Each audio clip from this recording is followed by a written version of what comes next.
So welcome to my class. In continuation with Unit 2, in which we finished with say collection of data, organization of data, and we are doing presentation of data. In that we are talking about the graphical presentation of data, that is frequency curves. That's what we are doing, and I want you to know what's a frequency curve. That is, now we'll understand, and since we've been able to make the histograms and the polygon and then a freehand curve out of which we will hew out the curve, a smoothened curve out of the polygon, that is known as a frequency curve.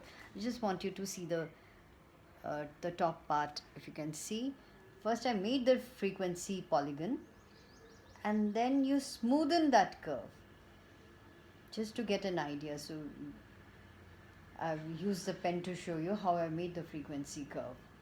Okay, so that is known as a frequency curve. So it is a smooth freehand curve passing through the midpoints of the top of rectangles of a histogram.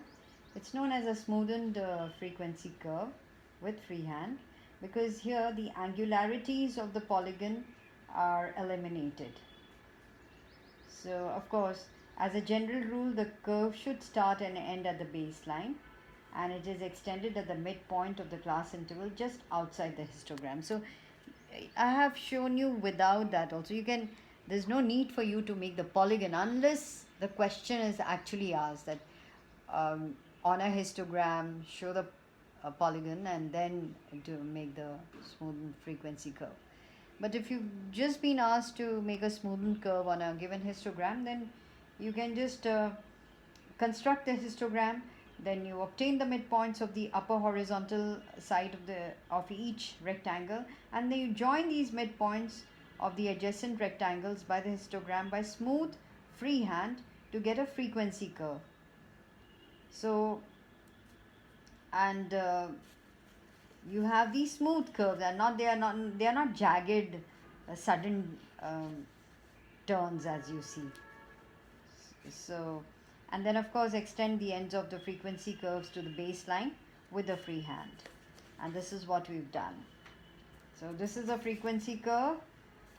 So it is plotted by joining the midpoints of all the tops of histogram by freehand smoothened curve, and they are not by straight lines. And area of the frequency curve is equal to the area of the histogram or the frequency, as you see. And we